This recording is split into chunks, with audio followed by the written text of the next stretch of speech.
by Yusuf. Thank you very much. Moving on to the next speaker, Sama believes that our actions and development after failure matter infinitely more than any success could. Please take the stage, Sama Hossam.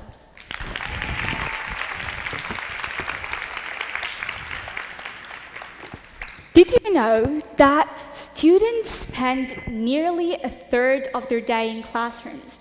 Yet, one essential life skill is often left untaught. We learn how to solve problems, how to memorize information, and even how to present ourselves in front of others. All the skills that are meant to prepare us for success.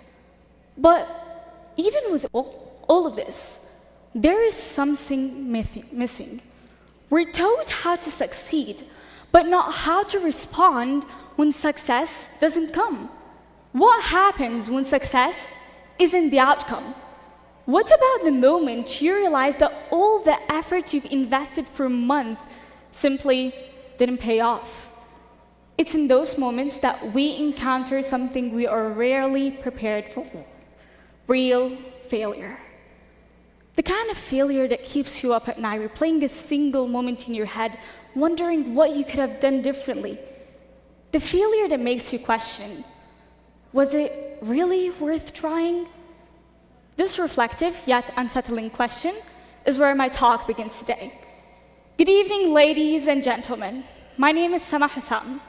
I'm a 9th grader at DJIS. And like many other students, I used to believe that perfectionism is something to pursue at all costs. I didn't develop this ideology from skills systematically designed to help us at school, but rather from the reactions within the education system. A wrong answer followed by laughter and sarcasm, a voice that cuts me off short before I could express a thought, or sometimes just a look that says, "You should have done better."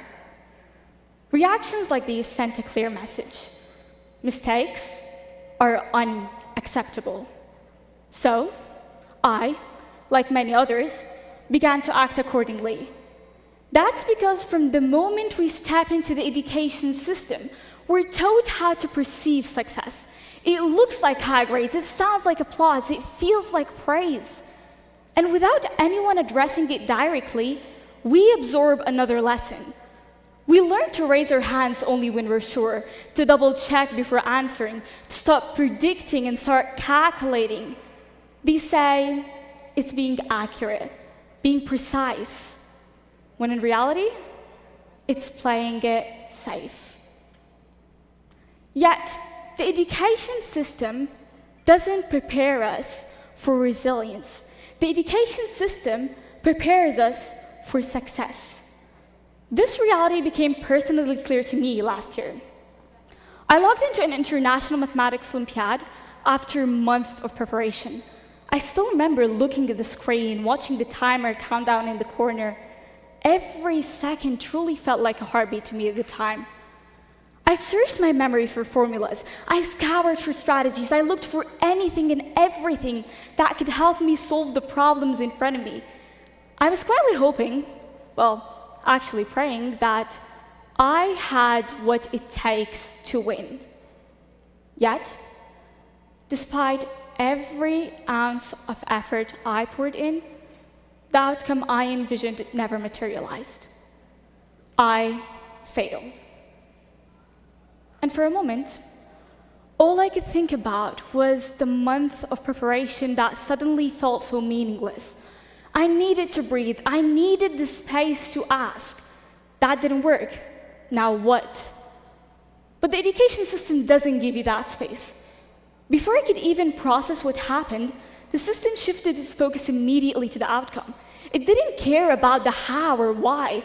It only cared about the result. Everyone expected me to move on as if the failure had never occurred. They only saw the result on the screen, but they didn't see the process. They didn't see the month of late nights, the scribbled notebooks, or the mental energy I poured into every equation. To the system, if the result isn't there, the process didn't happen. The effort meant nothing. And that was the hardest part. It wasn't the failure itself that hurt the most. It was the realization that from now on, my effort would be invisible unless it ended in a win. Because, you see, for years, I had been the student who just got it. And because of that track record, I had inadvertently built a pedestal I was now terrified to fall from. This realization came with a new kind of fear. Not a fear of being wrong, but a fear that accompanied me with every single attempt at success. I wasn't just a student anymore. I had become an expectation. And I realized that if I fail, I wasn't just losing marks. I was losing a label. When others begin to expect your success, they stop seeing your effort. The pressure of living up to their expectation was suffocating me. At times, I even wondered who I was beyond the expectations placed on me. So, thinking about failure and reflecting over the Math Olympiad, a question started to form in my head. Why does failure make us feel so ashamed, even if it's something every human experiences? The truth is, it's because the education system doesn't teach us how to fail properly. It teaches us to suppress our disappointment rather than process it. And the difference between suppressing and processing disappointment is this. Those who suppress it remain trapped in a cycle of self-doubt, while those who process it allow themselves to face, learn, and grow from their experience. But the system doesn't teach us that processing. So we're left with only one option: to suppress. And when we suppress, that disappointment turns into a heavy, silent pressure. It makes failure feel so absolute, leaving no path forward and undermining our very own identity. We become so afraid of that weight that we stop taking risks. We stop raising our hands. We stop asking questions. We slowly fade into hopeless conformity just to stay safe.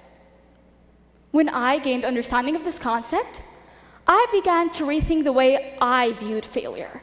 For years, I had treated mistakes as proof that I wasn't good enough, a permanent stain on my potential. Over time, I began to change the way I looked at those setbacks. It was definitely not one single moment of clarity, but rather a slow realization that my failure at the Math Olympiad didn't have to be a wall. It could be a window. It allowed me to see that I had been so focused on performing that I had forgotten how to actually learn. I started to understand that resilience isn't a badge you're born with. It's not innate. It's a muscle you build through the quiet, difficult work of reflection. It's about the choice to sit with your mistake, understand its root, and decide to try again. Finally, I realized that my potential isn't a fixed point on a graph. It's a constant work in progress. So I started asking myself different questions. What if school didn't teach us just how to succeed, but also how to fail and recover? What if failure wasn't treated like a flaw, but like feedback? What if instead of just asking, did you place in the competition, we also asked, what was the hardest moment of your preparation, and how did you push through it? Imagine a system, and a society as a whole, where failure is openly discussed, where success is visible on stages, but the struggles and efforts that led someone there are recognized as well. A world where saying, I don't know the answer yet, doesn't feel embarrassing, whether you're a student in a classroom or even a professional in a boardroom. When I picture a system like this, I see a world where we are finally allowed to be human. A system like this would have given me the space to truly adapt, reflect, and grow. When I faced those setbacks during the Math Olympiad, I wasn't just stuck on the questions themselves. I was stuck in a system that told me my worth was tied to my score.